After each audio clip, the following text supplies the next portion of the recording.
ejecutar muchas veces el código para obtener o condiciones diferentes o si es un modelo de Machine Learning, pues una inferencia. En todo este proceso, nuevamente las empresas pequeñas no pueden ir solos y necesitan las ayudas de centros tecnológicos o empresas de ingeniería como podéis ser vosotros.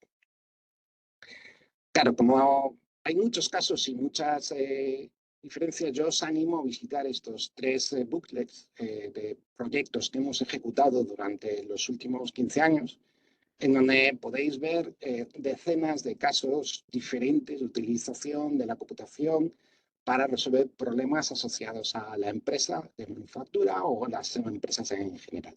Son demasiados, con lo cual lo que he optado es por seleccionar algunos que yo creo que pueden ser de interés. Empiezo por esta de aquí. Esto es un tema que cada vez tiene más interés, que es cómo se propagan las cuestiones de contaminantes en ciudades, por ejemplo, o en determinadas áreas de interés geográfico. Esto es un software que está desarrollando una spin-off de Barcelona que se llama Better Cities. Y la idea que tenían es, bueno, pues claro, simular el movimiento de fluidos en una ciudad como es esta, pues es complicado, es un problema bastante complicado y lleva mucho tiempo. ¿Qué es lo que han hecho? Bueno, pues han generado 30.000 simulaciones más pequeñitas y después lo que han hecho con los resultados es generar un modelo de deep learning que les permita hacer una predicción suficientemente fiable de cómo va a ser la propagación de los contaminantes en cualquier ciudad una vez que se conoce la estructura correspondiente, ¿no? Entonces, ¿dónde está la computación? Claro, una vez que tengo un modelo ya probablemente no necesito la supercomputación, no, pero para generar las simulaciones de estos 30.000 casos y después hacer el entrenamiento sí necesitas la computación de altas prestaciones. Este es un caso muy similar, pero tiene una diferencia que es cómo se ha tratado el problema al final. Aquí la cuestión es conocer cómo un spray de estos que se puede utilizar para el tratamiento, por ejemplo, del asma, puede funcionar o cómo está llegando a la parte fundamental, que son los alveolos de los pulmones, ¿no? Claro, la configuración pulmonar de cada persona es diferente. Entonces, esta empresa lo que ha hecho es un gemelo digital, algo que permita a las compañías que desarrollan los sprays o a los médicos correspondientes que dan el tratamiento, es a partir de un TAC extraer la estructura de los pulmones de esa persona y ver si le va a llegar o no le va a llegar adecuadamente el spray, ¿no? ¿Cómo han hecho? Parten del mismo supuesto, empiezan con la simulación numérica de la parte de los flujos utilizando aplicaciones de cálculo computacional de fluidos habituales, pero en vez de utilizar un modelo de Machine Learning basado en redes neuronales, lo que han hecho es un modelo de orden reducido. En ese caso, el modelo de orden reducido ya se puede utilizar pues, en una estación de trabajo y hacer unas predicciones suficientemente fiables sobre el sistema. La tercera, esta ya es gallega. Esto se desarrolló por una empresa que se llama CIE con ayuda de Cismaga y con una empresa sueca que se llama Compute, pero que tenía también aquí una sede en Galicia, en Lugo en concreto. En este caso lo que pretendían era ver la deposición de materiales del polvo en la cadena de producción. Este es un problema complejo, realmente complejo, y con una demanda de computacional altísima. Y de hecho, el número de horas de computación anda por encima de 2 millones de horas de lo que han necesitado. Y solo se puede hacer cuando tienes a tu disposición pues, un centro de supercomputación como es el nuestro, o en este caso ellos utilizaron un centro de supercomputación que es el de Barcelona, pidiendo recursos a través de la red española de supercomputación. Bueno, si queréis saber más a través de este proyecto, pues tenéis ahí, podéis ir al FF-HPC y ver más información. Vale.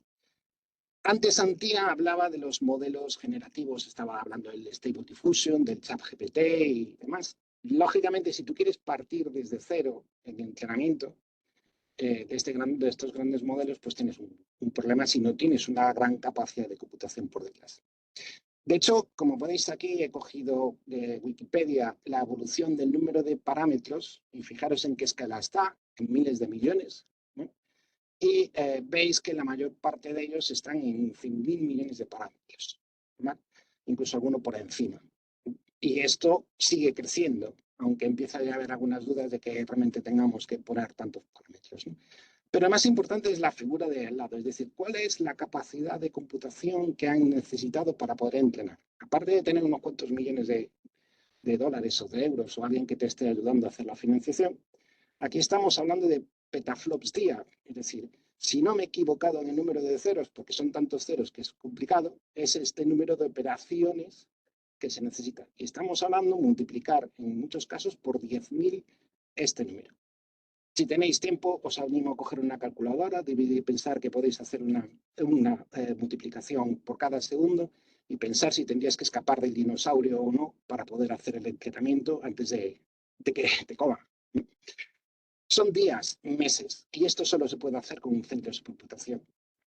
Lógicamente, la parte de adaptación de los modelos sigue siendo importante, sigues necesitando, en este caso, GPUs, una o varias, te va a consumir menos, ya no necesitas esta capacidad de computación, pero sí que es cierto que te beneficias de la utilización de un centro de supercomputación. Bueno, era la pregunta del millón. ¿Cómo puedo usar un supercomputador? ¿No? Porque, lógicamente, no tenéis un supercomputador ahí al lado, ¿no? Bueno, pues nosotros os ofrecemos la posibilidad de que hagáis pilotos. Antes, Santi hablaba de que uno de los puntos del flujo de adaptación a este tipo de cosas es hacer pruebas de concepto, pequeños pilotos, para poder saber si esto se adapta o no se adapta a tus posibilidades. Dentro de un proyecto europeo que se llama EuroCC, se están construyendo en cada uno de los países lo que se llaman los centros de competencia. Entonces son básicamente servicios que dan los centros de supercomputación de los diferentes países para que tú puedas aprender qué es la supercomputación, cómo usar la supercomputación y en este caso también para que puedas hacer una pequeña prueba de concepto sobre si la supercomputación te permite o no te permite solucionar tu problema. No estamos hablando de que te dé la solución completa, que después hablaremos de eso. No, estamos hablando de que hagas una pequeña prueba de concepto. Entonces, esto es, los Toasted Beds están pensados para empresas, para administraciones españolas, en este caso, y para entidades dependientes de estas administraciones españolas, ¿no? Es muy importante que es una infraestructura o un servicio que está pensado para investigación, desarrollo e innovación. Por temas asociados a cómo se financia, la posibilidad de que nosotros, cualquier centro de supercomputación, pueda dar servicios asociados a la producción diaria, esta es muy limitada.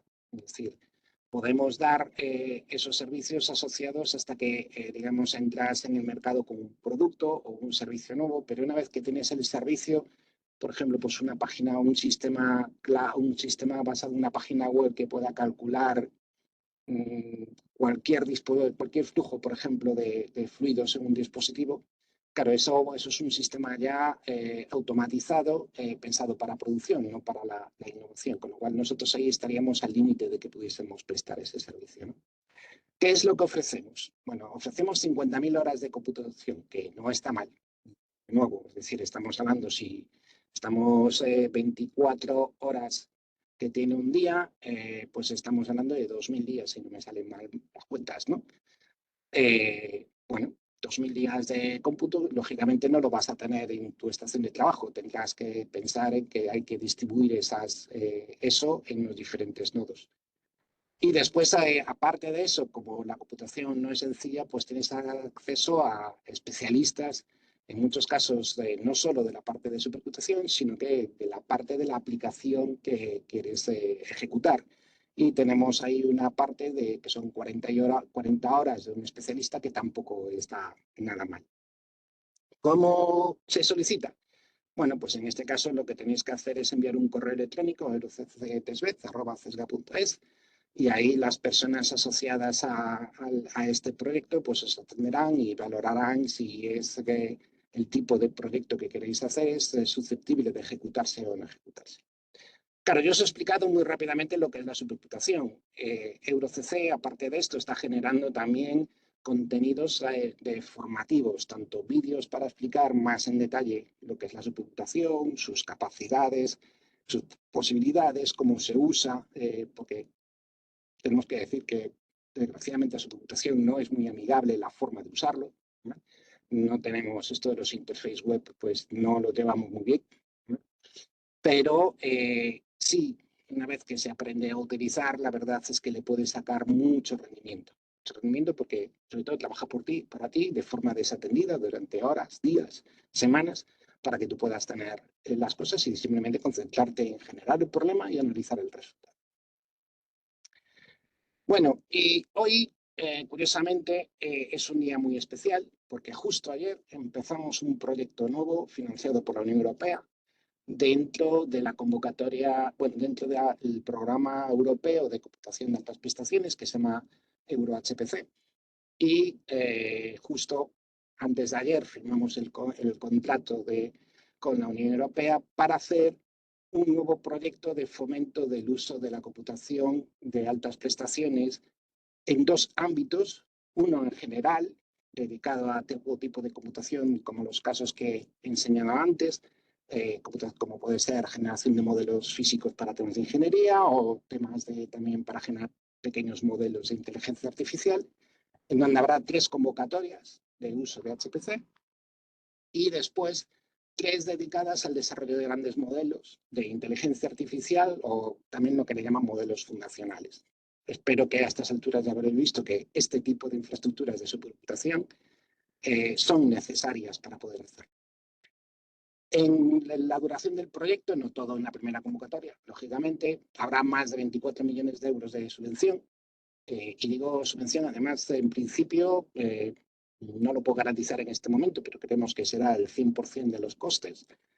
Está orientado exclusivamente a la pyme, pero eso no quiere decir que las grandes empresas no vayan a poder participar. Sí, lo que están haciendo es ayudar a las pymes a solucionar problemas. Tampoco le pasaría lo mismo con los centros tecnológicos.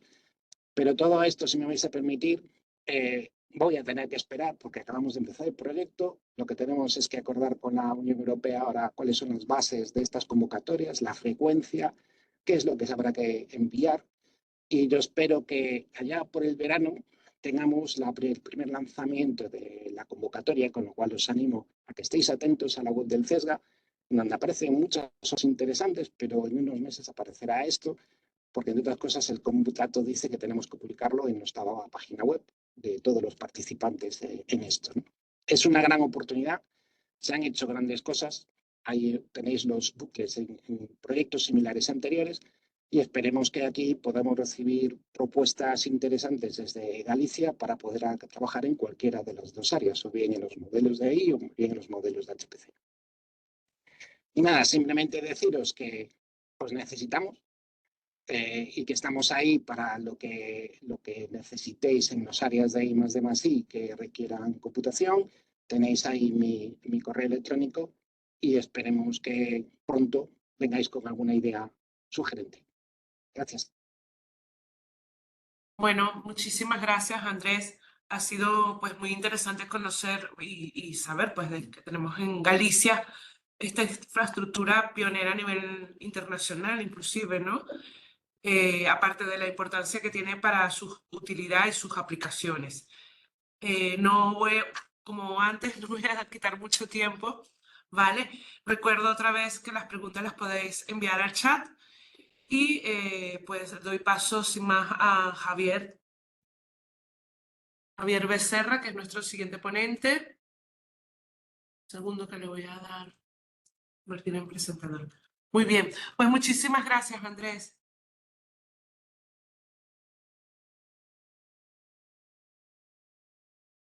Ni nada. Cualquier pregunta la podéis lanzar por el chat y la podéis ir respondiendo al mismo tiempo.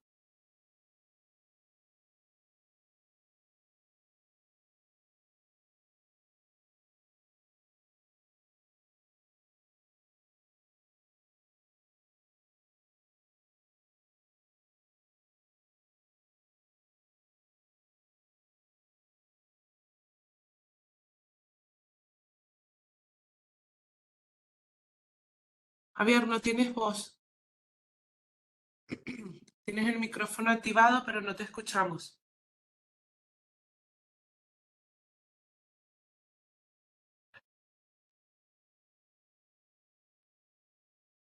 No se lo escucha.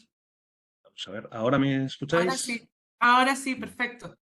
Vale, perfecto. Perdonad. Bueno, pues muchísimas gracias tanto a Geinco como a CEP por darme la oportunidad de participar hoy en estas charlas. Y bueno, pues voy a hablaros un poco sobre inteligencia artificial, cuál es el estado actual y qué es lo que podemos hacer.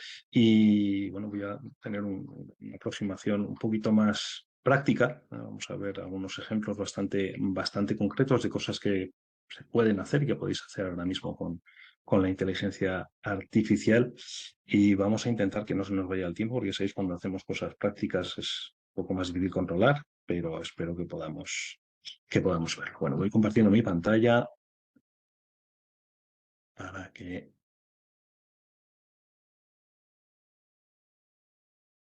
me veáis. Y vamos a empezar por daros la bienvenida. A ver si se escucha. Me confirmáis si se escucha, ¿vale?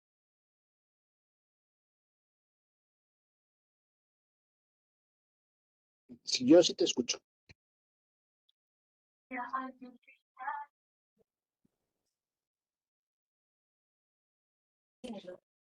Escuchamos perfectamente y vemos la presentación, Javier. Perfecto. Bueno, no sé si estáis escuchando la letra. Como estamos aquí en Galicia y bueno, pues yo no hablo gallego, he dicho, oye, pues vamos a pedirle a ChatGPT que nos haga una presentación en gallego para daros la bienvenida, ya que a mí no se me da muy bien. Y dando un paso más allá, pues vamos a utilizar otra inteligencia artificial, que es uno ahí, que... no estáis escuchando el audio del vídeo. Ya. Mm.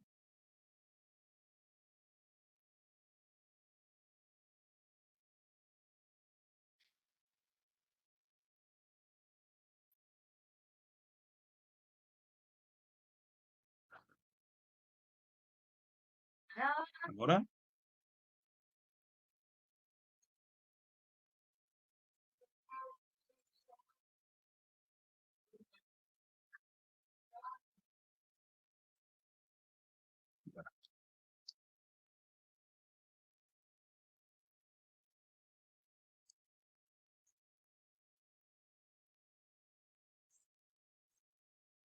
En segundo plano, no tenéis que estar escuchando Disculpa, una voz Javier, melodiosa, estaba... bastante más melodiosa que la mía, cantando Perdona, esa bienvenida en gallego a todos los Javier, no se espectadores. escucha el audio de la presentación, ¿eh?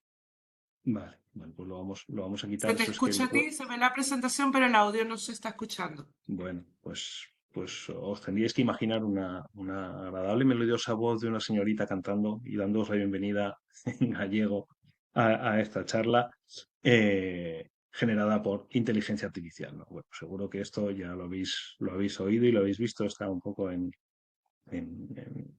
todas las noticias, todos los días, ¿eh? Tenemos noticias, tenemos nuevos desarrollos, tenemos algo distinto que sale.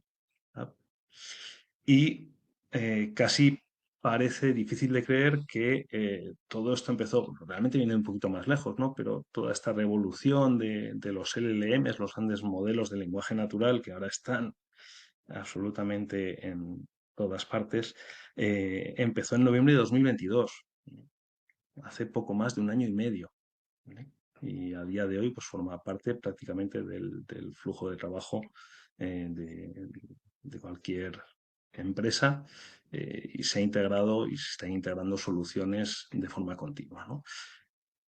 Realmente la tecnología es un poquito anterior, ¿no? Sería GPT, que es la base, los transformers.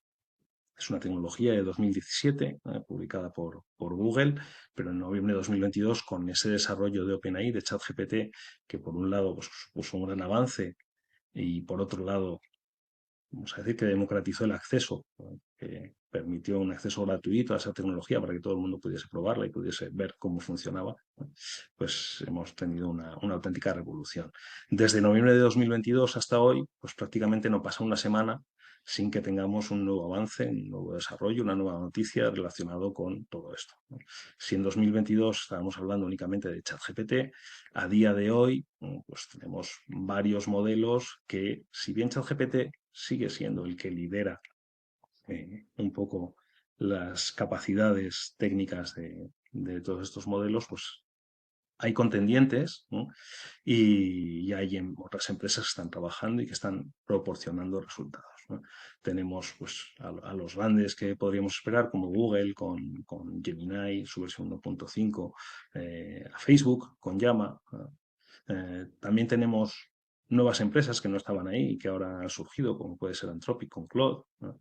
O iniciativas más institucionales como pueda ser el modelo de Falcon, es un instituto tecnológico de Arabia Saudí, y todo esto hace que bueno, tenemos más competición, tenemos más avances y ChatGPT pues, sigue siendo el primero, pero la verdad es que no se puede dormir en los laureles, tienen que continuar avanzando, tienen que hacer que la tecnología siga mejorando, principalmente porque en el momento en el que se paran, pues llega otro y se les pone por delante, ¿no? Hace un par de semanas Claude publicó su modelo Claude 3 y por primera vez en las listas de competición entre los distintos modelos, pues OpenAI no estaba en el top, sino que era Anthropic con Claude el que se puso por delante. A los pocos días OpenAI ha sacado una actualización de ChatGPT y vuelve a estar por encima, ¿no? Pero bueno, la competición está ahí y eso es algo que es terriblemente interesante. Algo que es muy importante también desde el punto de vista de un usuario, como podamos ser nosotros, puede ser nuestra empresa, si queremos invertir en esta tecnología del lenguaje natural, es que vamos a encontrar muy pocas barreras para cambiar entre estos distintos modelos. Entonces, tenemos un sistema, un servicio, un proyecto que está basado en la tecnología de ChatGPT, pero encontramos que Anthropic tiene una oferta en la que, pues bueno, pues con un modelo de características similares nos ofrece un precio mejor. El cambio de utilización de un modelo a otro es algo que va a resultar bastante sencillo, ¿no? Ahí tenemos un pequeño cambio de paradigma frente a lo que son los servicios en la nube, típicamente, que es algo que es bien sabido, que tenemos que hacer un pequeño estudio, un pequeño análisis antes de casarnos con un proveedor para invertir en nuestros desarrollos, porque luego cambiar de proveedor es algo que es muy complejo, ¿vale? Con las tecnologías del lenguaje natural, esas limitaciones son bastante más reducidas, es muy fácil cambiar. Ahora veremos por qué. Bueno, además, los modelos que son puramente de lenguaje, no lenguaje natural, en los que, por un lado, hablamos con texto a nuestro modelo y nos responde con texto. Hemos visto aparecer en paralelo muchos modelos relacionados, pues por ejemplo, que ya han comentado antes sus compañeros, modelos para generar imágenes, ¿no? Varias de las imágenes, por ejemplo, el fondo de esta transparencia está generado mediante inteligencia artificial, mediante DALL-E en este caso. Tenemos DALL-E, tenemos Stable Diffusion, Midjourney, un montón de modelos en los que podemos especificarle qué tipo de imagen queremos generar, una fotografía, una ilustración, un dibujo a lápiz, una pintura al óleo, con todo lujo de detalles, y la inteligencia artificial va a recrear esa imagen para nosotros. Modelos especializados en el desarrollo de código, como puede ser GitHub Copilot, que nos ayudan a programar. No son perfectos, no nos reemplazan todavía, pero sí que pueden hacer aumentar nuestra productividad de una forma bastante efectiva, ¿no? Se dice que un programador que esté desarrollando en su jornada continua puede ver mejorada su producción hasta en un 50% utilizando este tipo de asistentes. No va a hacer todo nuestro trabajo, pero sí que va a darnos un buen punto de partida para evitarnos bastante el trabajo. Bueno, modelos como los que ofrecen Eleven Labs o el modelo Whisper de OpenAI, que nos permiten tanto transcribir texto a voz como voz a texto, ¿no? Podemos hacer las dos partes, ¿vale? Y si combinamos esas tecnologías pues, con los modelos LLMs, ¿no? tenemos un sistema al que le podemos hablar de viva voz, que va a tener un sistema que transcribe nuestra voz a texto, que va a alimentar con ese texto un LLM, que va a darnos una respuesta en texto que otro modelo va a convertir en voz, ¿no? Y vamos a poder tener una conversación en tiempo real con nuestra inteligencia artificial de forma bastante natural. Otros modelos, como por ejemplo Suno AI, que comentábamos que nos permite poner sonido a un texto, crear música. Sora, modelo de OpenAI, que permite generar vídeos a partir de una descripción de texto, que funciona terriblemente bien. El BASA 1 es un modelo que prácticamente se acaba de publicar por parte de Microsoft. Voy a poner este vídeo. Vale. Este vídeo está creado mediante inteligencia artificial a partir de la imagen que hay en la esquina inferior izquierda y un audio de 1 minuto de duración. Y la inteligencia artificial es capaz de recrear el vídeo de esa cabeza, de la que solo teníamos un fotograma, moviéndose con los labios y el movimiento de la cabeza sincronizado con el texto que está diciendo, ¿no? Bueno, son aplicaciones realmente espectaculares y esto es algo que está en ebullición ahora mismo y del que vemos aparecer cada día nuevas aplicaciones. Bueno, todas estas tecnologías se han hecho terriblemente populares por dos razones principales, ¿no? La primera es que ChatGPT es una interfaz texto a texto, ¿vale?, que prácticamente cualquiera puede utilizar.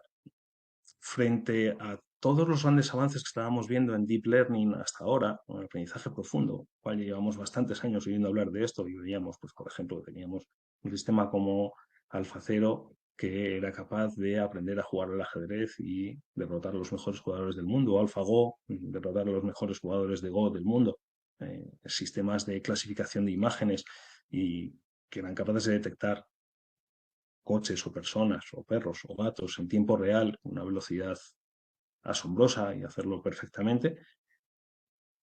Todos esos modelos tienen una particularidad y es que son modelos específicos para una aplicación en concreto. AlphaGo sabe jugar al Go y sabe jugar al Go con un tamaño de tablero y unas reglas de juego perfectamente determinadas. Si después de entrenar AlphaGo con esas características cambiamos el tamaño del tablero, por ejemplo, pues AlphaGo no va a saber jugar, porque no ha aprendido más que a jugar con una configuración determinada y no tiene plasticidad, a no ser que volvamos a entrenarlo, y no tiene esa generalidad, ¿no? Lo mismo cuando hacemos un clasificador de imágenes. Tenemos que darle una imagen con un tamaño y unas características predeterminadas al sistema y es el que va a responder para ese tipo de imagen en concreto. El lenguaje natural, sin embargo, es terriblemente plástico. Con una frase podemos describir tanto el contenido de una imagen como cualquier tipo de situación, proceso industrial. Ya no estamos limitados a unos datos con una estructura concreta, como pueda ser la partida de Go y sus movimientos, ¿no?, sino que tenemos toda la libertad que nos ofrece el lenguaje natural. Y toda esa libertad es la que está abriendo la puerta a muchísimas aplicaciones. Tienen estos modelos LLMs que son, vamos a decir, generalistas, que no están especializados en resolver una tarea, sino que realmente entienden el lenguaje y eso les permite resolver una gran multitud de tareas. Además, pues, básicamente esa facilidad para entender el lenguaje, y además entienden el lenguaje, no son muy exquisitos, no hay que tener un lenguaje súper preciso, hace que sean accesibles a prácticamente todo el mundo y que cualquiera pueda trabajar con ellos. Incluso, pues, si tenéis la app de OpenAI en el móvil, podéis hablarle y él os va a responder hablando en el móvil. Ni siquiera hace falta que sepamos escribir en el ordenador, directamente podemos hablar y escuchar la respuesta que ChatGPT nos da.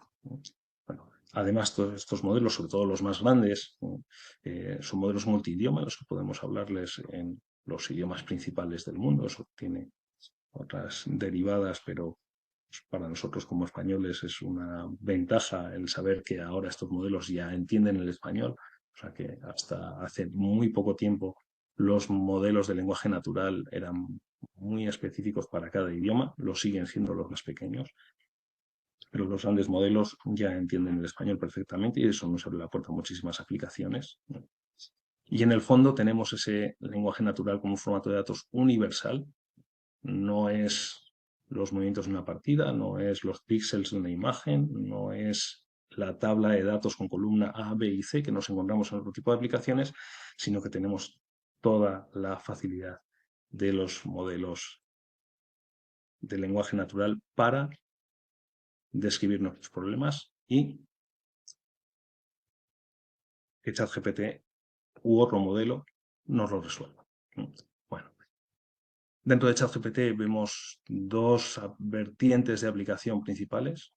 Por un lado tenemos una vertiente más creativa, que es también la que nos vamos a encontrar más problemas, en la que le podemos preguntar cosas que ChatGPT sepa. Por ejemplo, cuál es el listado de capitales de la Unión Europea o qué población tiene la ciudad de Galicia, la ciudad de Pontevedra, perdón.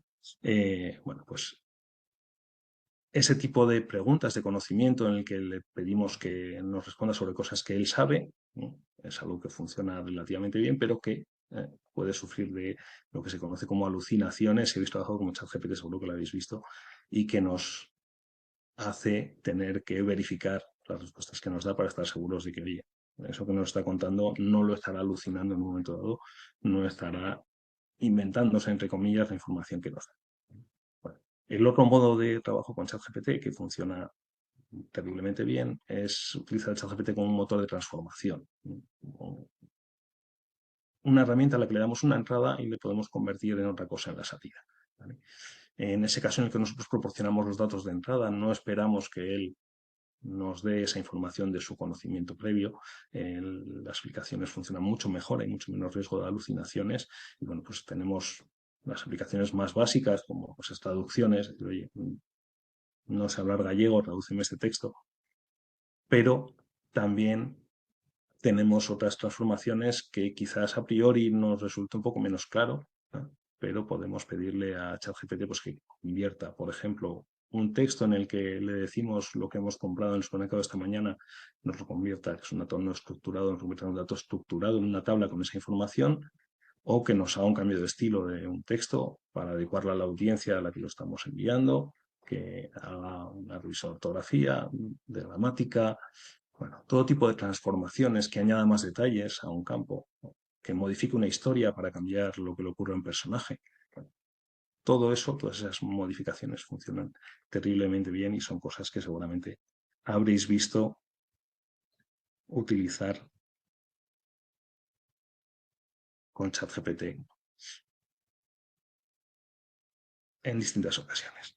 Bueno, vamos a hablar de aplicaciones más específicas que nos pueden resultar interesantes cuando estamos trabajando en una empresa y que queremos aprovechar ChatGPT pues, precisamente para lograr reducir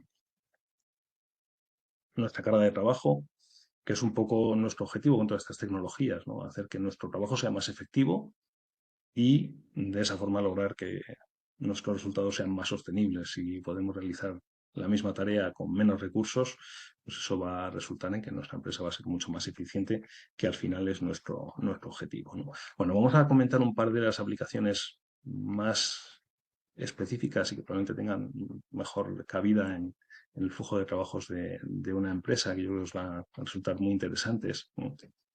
Y la primera de ellas es el análisis de datos, ¿vale? ChatGPT tiene un módulo en su versión ChatGPT Plus o Teams, la versión de pago, suscripción, que nos permite automatizar el análisis de datos utilizando bueno, pues el lenguaje natural como entrada y como salida del sistema. Os voy a enseñar rápidamente un análisis con ChatGPT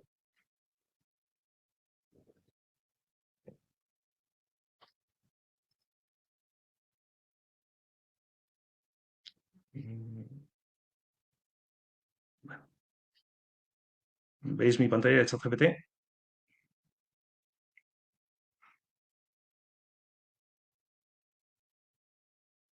Sí, sí, la estamos viendo. Perfecto. Bueno, y lo que vamos a hacer va a ser subir un fichero de datos, un Excel, con los datos de consumo energético, ¿vale? Y le vamos a pedir a ChatGPT que analice el contenido del fichero. Analiza el contenido del fichero. Bueno, os enseño el fichero una vez abierto para que veáis qué es lo que tenemos, que básicamente pues, es un fichero con localizaciones, fechas y consumos energéticos. En este caso son datos del Cabildo de Tenerife. Y le hemos subido ese fichero a ChatGPT y le hemos dicho, oye, analízalo. Bueno, este módulo de análisis de datos tiene un funcionamiento en el que se integra con una pequeña máquina en la que se ejecuta código de Python. Esto es importante entender para saber cómo está haciendo ese análisis, ¿no? ChatGPT no abre el fichero, lo lee entero y hace un análisis, no es algo que esté ocurriendo internamente, sino que se apoya en código de Python para tener ciertos resultados que luego va a analizar y comentar, ¿vale? Vamos a ver el análisis que nos ha hecho y luego explicamos cómo funciona, ¿no? Bueno, el archivo Consumo Energético Cabildo Tenerife contiene datos sobre el consumo energético en Tenerife para el año 2023. La estructura del archivo es la siguiente, ¿vale? Dirección asociada, punto de suministro, municipio, código postal, código CUPS, código único para identificar el punto de suministro eléctrico en España, ¿vale? Bueno, fijaos que este código CUPS, ¿no?, que nos está diciendo que es un código único para identificar el punto de suministro eléctrico en España, realmente esa información no está en el fichero. Aquí está combinando su conocimiento interno de la red eléctrica española junto con el fichero de datos que le hemos dado, ¿vale? En el Excel en ningún sitio pone CUPS, esto es un código único, no, sino que él lo sabe y es capaz de unir esa información, ¿vale? Bueno, tenemos fecha y tenemos finalmente el consumo. Dice, no tenemos unidades, pero presumiblemente estará en kilovatios hora. Aquí nuestro conocimiento de los datos y lo que estamos haciendo es importante para decirle pues sí o no, pues eso lo tendríamos que corregir, ¿vale? Bueno, ¿cómo ha llegado ChatGPT a esta conclusión? Vale, lo que tenemos aquí marcado en azul. Vamos a ver el análisis que ha hecho. Como veis hay dos partes. La primera parte es código de lenguaje Python, que como sabéis es el lenguaje con el que se hacen la mayoría de aplicaciones de inteligencia artificial y machine learning. Y ChatGPT nos enseña el código que ha utilizado, ¿no? Se utiliza una biblioteca Pandas, que es muy popular para este tipo de aplicaciones, ha leído el fichero y termina por decirle, enséñame, está aquí comentado, enséñame las primeras filas del dataframe, que es el conjunto de datos, ¿vale? Bueno, ChatGPT ha generado este código de Python para analizar el fichero, lo ha ejecutado en una máquina interna que tiene unos recursos relativamente limitados, pero para ficheros pequeños funciona muy bien. Y a continuación ha obtenido un resultado, ¿vale? Este resultado realmente es una tabla de texto, ¿no? Esto no es una estructura de datos, no, es un texto formateado como una tabla con la información que hay en ese fichero CSV, ¿sí? Todo lo que nos ha contado ChatGPT en esta respuesta está basado única y exclusivamente en este texto de aquí, ¿vale? Es decir, que ChatGPT utiliza código de Python para hacer un análisis y extraer datos, valores numéricos, lo que hay exactamente en ese fichero, ¿no? Pero luego el análisis que nos está dando, este análisis de aquí, ¿no?, está basado única y exclusivamente en este texto. Por ejemplo, algo que aquí sería muy relevante es que todo lo que nos está contando se basa únicamente en los 5 primeros registros del fichero. Puede que en los registros posteriores, que hay unos cuantos, haya cosas diferentes a lo que vemos aquí, ¿no? Y eso no va a aparecer en este primer análisis. Bueno, si nos lo encontramos más adelante, le podemos decir, oye, revisa ese análisis porque hemos visto esto, ¿vale? Bueno, pero muy importante entender ese concepto de hace código de Python y nos devuelve datos que nosotros analizamos. Sobre ese conjunto le podemos preguntar cosas, ¿no? Y decirle cuál es el punto de suministro con mayor consumo, ¿no? Y otra vez ChatGPT va a hacer algo de código, va a obtener una respuesta y sobre esa respuesta sobre la que nos va a razonar y nos va a dar un texto contándonos cuál es ese punto de suministro con mayor consumo. O sea, podemos cargar ficheros de datos y analizar esos ficheros de datos de una forma terriblemente sencilla, porque básicamente podemos preguntarle cosas y ChatGPT nos va a contestar. Además, aquí nos dice el punto es el consumo total durante el año. Podemos ver, y aquí luchamos un poco contra esa mística de la caja negra de la inteligencia artificial, podemos ver cuál es el cálculo que ha realizado ChatGPT para darnos esa solución.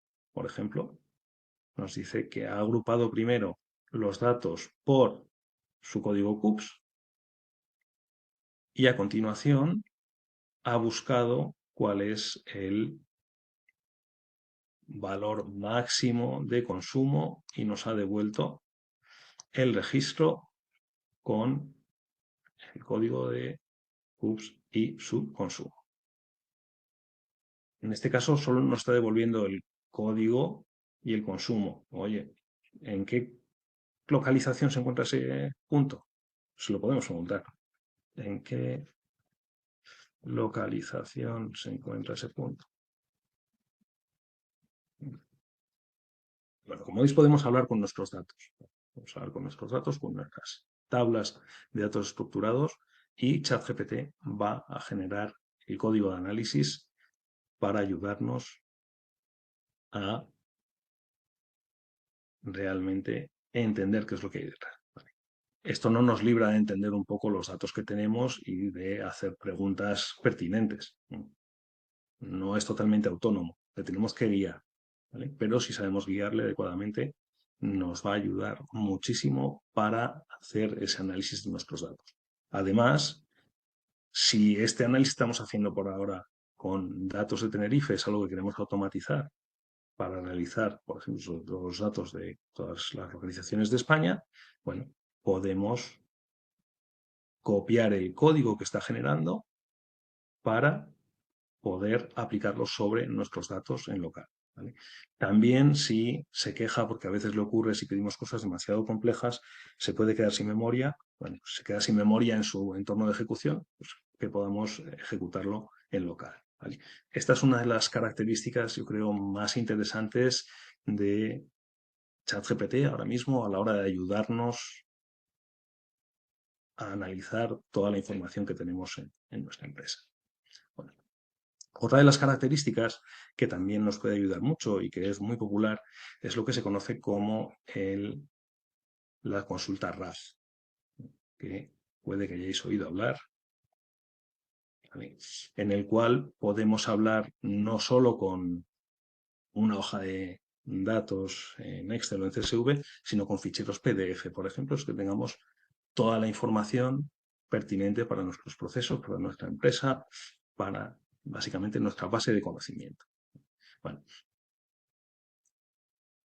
aquí tenemos que entender cómo funciona ese sistema RAG, que volviendo al punto inicial, ChatGPT es una interfaz en la que le introducimos un texto y nos devuelve un texto, ¿vale? Y tenemos una limitación, que es el contexto, que sería, vamos a decir, la memoria a corto plazo del modelo, ¿vale? Que es de lo que se acuerda el modelo cuando le preguntamos algo, ¿no? Y esa memoria a corto plazo por ahora es relativamente limitada. Bueno, los últimos modelos están saliendo, Gemini Pro, Llama 3, permiten llegar a contextos de 1.000.000 de tokens, unas 750.000 palabras, poco más o menos, lo cual ya son los contextos bastante grandes, pero eso conlleva unos costes de evaluación también importantes, ¿no? Hablamos de sostenibilidad, evaluar todos estos modelos requiere unos recursos bastante importantes y si cada vez que le voy a hacer una pregunta al modelo le tengo que pasar todos los ficheros que hay en mi base de datos para que los tenga en cuenta, pues eso hace que los costes de ejecución y los recursos necesarios sean terriblemente elevados, que ya son elevados de por sí, si encima tenemos que pasarle toda la información que tenemos, pues todavía peor, ¿no? Entonces lo que utilizamos son técnicas de RAG, ¿no?, en las que lo que tenemos es que nuestra base de conocimiento se ha almacenado de forma particionada en una base de datos en la que nos permite buscar trocitos, ¿vale? Y entonces cuando le preguntamos algo a nuestro sistema que está relacionado con un fichero en concreto, con una parte de un fichero en concreto, bueno, pues al sistema se le pasa esa parte del fichero junto con nuestra pregunta y le dice, oye, respóndeme en base a esto que te estoy dando, ¿vale?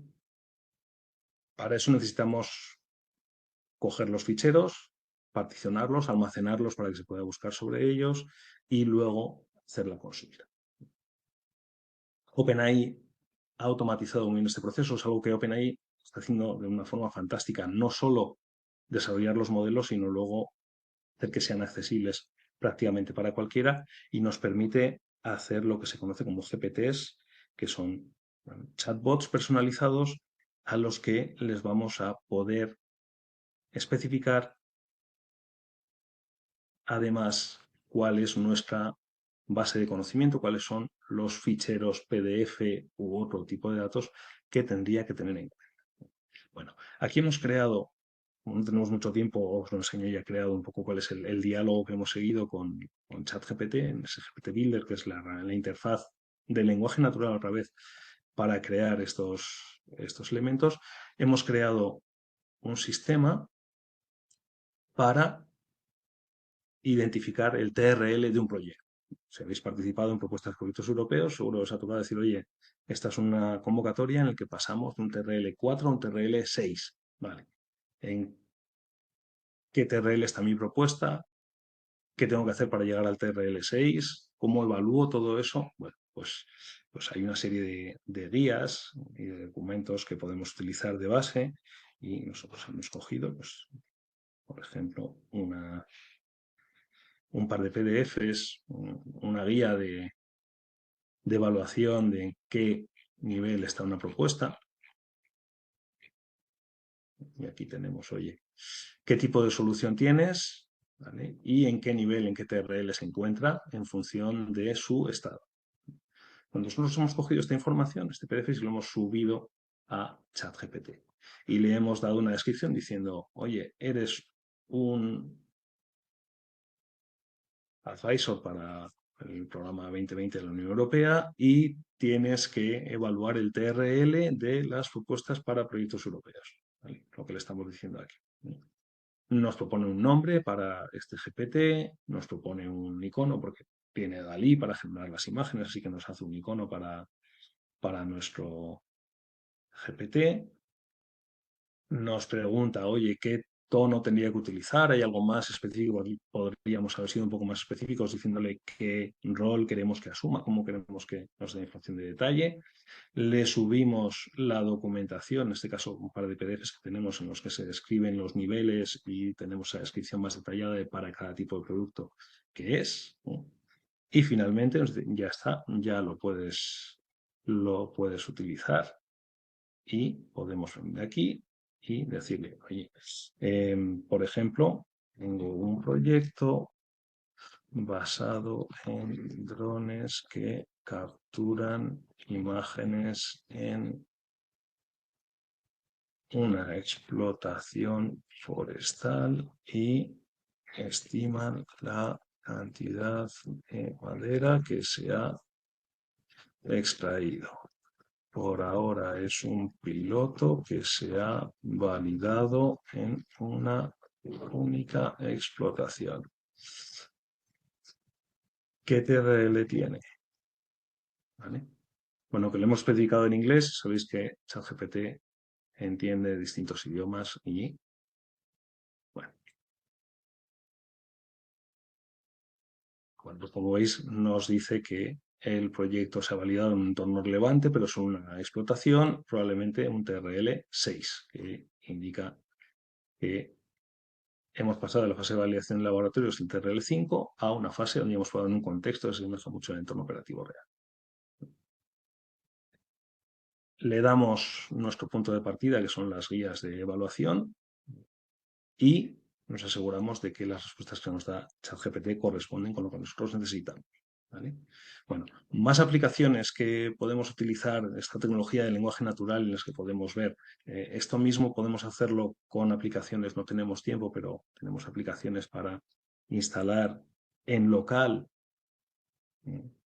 nuestros GPT for All, en el que podemos instalar en local modelos de lenguaje natural, todos nuestros PDFs y hablar con ellos sin necesidad de mandar nuestros datos a nadie en el exterior, ¿vale? Muy interesante, ¿no? Sobre todo porque no tenemos que compartir toda nuestra información con OpenAI, por ejemplo, ¿vale? También porque estos GPTs tienen una capacidad limitada, ¿no? No podemos subir más de 500 megas de datos ahora mismo, poco más o menos. Bueno, otro tipo de aplicaciones, y con esto ya vamos terminando, es la integración, pues, por ejemplo, con Excel. Integración con Excel, que ahora mismo Microsoft todavía no ha puesto en marcha en Europa los copilots en los que va a integrar todos estos datos, pero sí que mediante complementos, en este caso un complemento de Excel Labs, pues podemos hacer peticiones directamente desde una celda a ChatGPT. Bueno, para eso hemos tenido que configurar una API Key y podemos ver, pues, algún ejemplo en el que hemos hecho una consulta a ChatGPT, en el que le hemos dicho que nos devuelva una tabla con todos los países de la Unión Europea y sus capitales.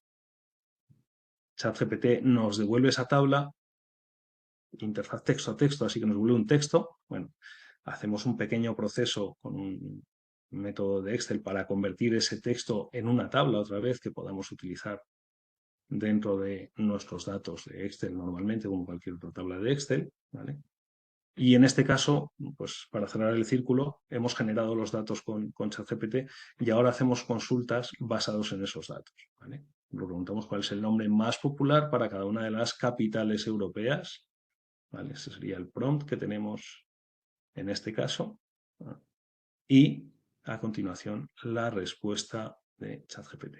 Fijaos que le hemos pedido, exceptuando en el último caso, en el prompt le hemos añadido que nos responda únicamente con el nombre sin texto añadido ni explicar el razonamiento, ¿vale? Para que ese dato podamos utilizar. En el momento en el que no ponemos esa coletilla, nos devuelve una frase, ¿no? Que es lo que hace ChatGPT normalmente, que es algo que normalmente le ayuda a tener mejores resultados.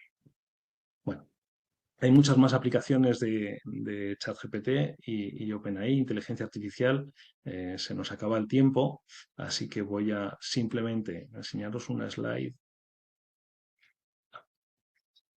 porque no todos son grandes modelos de lenguaje natural, hay otras cosas que también están avanzando, ¿vale? Y en este caso tenemos aquí unos modelos de Facebook, de Meta, ¿no? De visión artificial, entrenados con datos mediante aprendizaje autosupervisado, significa que los datos no están clasificados, no están etiquetados, y a partir de un modelo entrenado con una cantidad terriblemente grande de datos, podemos luego generar modelos más específicos, pues en este caso para detectar elementos en movimiento, para estimar la profundidad a la que se encuentran los objetos en función únicamente de una foto, o segmentar cada uno de los elementos que hay en la imagen de forma individual. Todo esto antes necesitaba de unos conjuntos de datos terriblemente grandes etiquetados y ahora, mediante ese aprendizaje autosupervisado, la necesidad de datos es mucho menor. Esto es algo que ha evolucionado muchísimo con el lenguaje natural y que la visión artificial está recuperando y que nos va a permitir también ver grandes avances en este campo en los próximos años. Bueno, vale.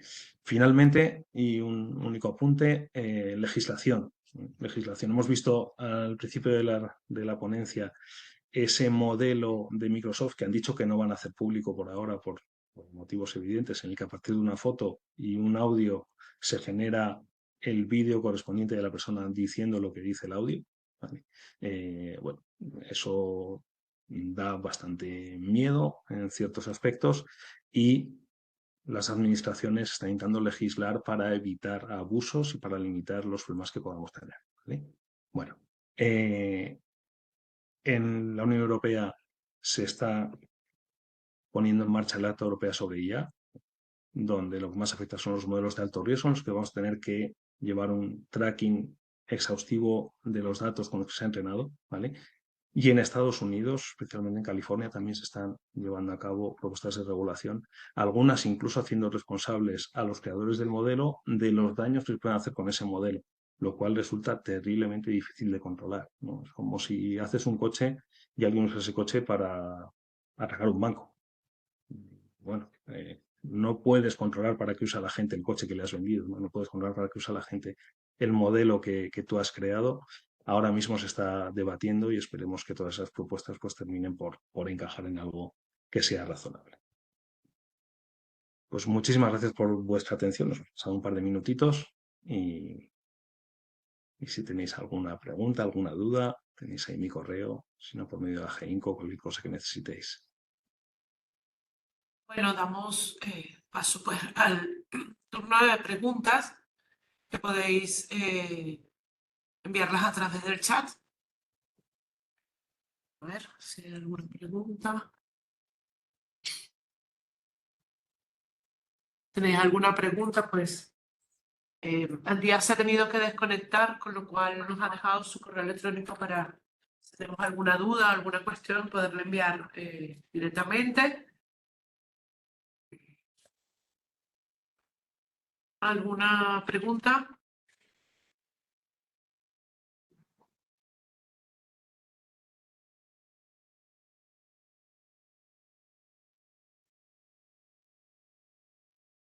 Vamos a dejar unos segundos de reflexión.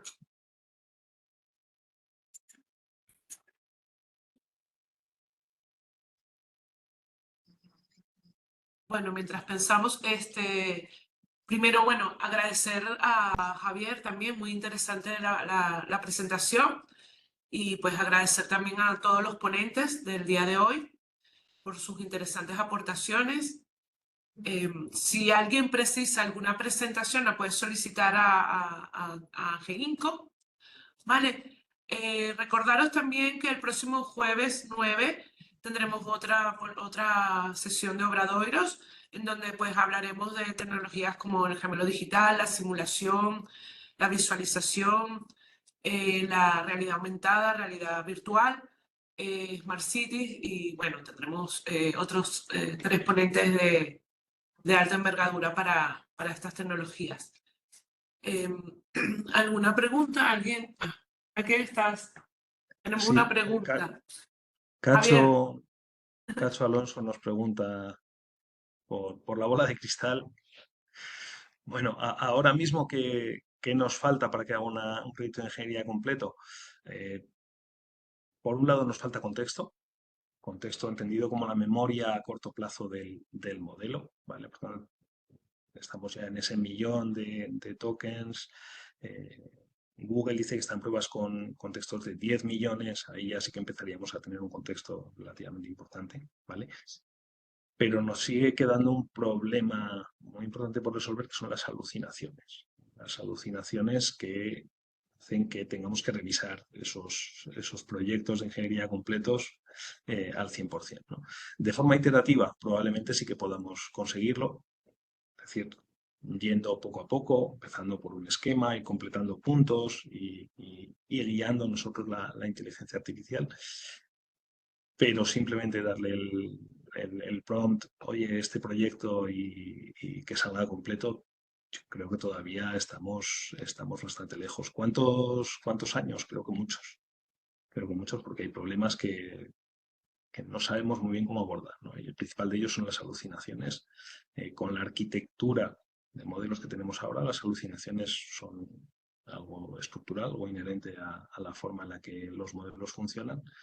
Y mientras no encontremos una arquitectura alternativa, va a ser difícil que lleguemos a ese punto. Seguramente se logrará, ¿no? Pero así como hay cosas, como por ejemplo el contexto o la capacidad del modelo, pues podemos hacer un modelo más grande con más parámetros y va a mejorar su capacidad de razonamiento. Las alucinaciones todavía no sabemos cómo eliminarlas completamente, ¿no? Hay técnicas, pues, por ejemplo el RAG o el darle en el prompt la información, ¿vale? pero todavía tenemos bastante trabajo por delante. Bien. Dice Cacho, los ingenieros también tenemos esas alucinaciones. Bueno, ¿alguna otra pregunta?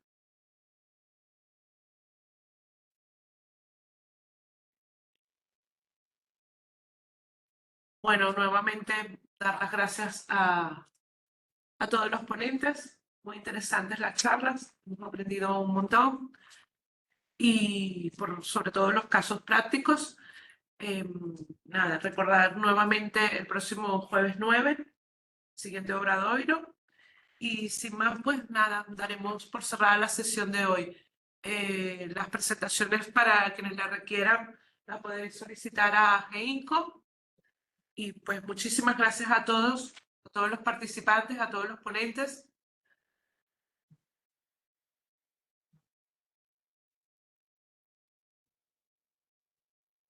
Muy bien. ¿Ya está? ¿Cerrado? De acuerdo. Muchas gracias. Hasta luego. Venga, hasta luego a todos. Hasta luego.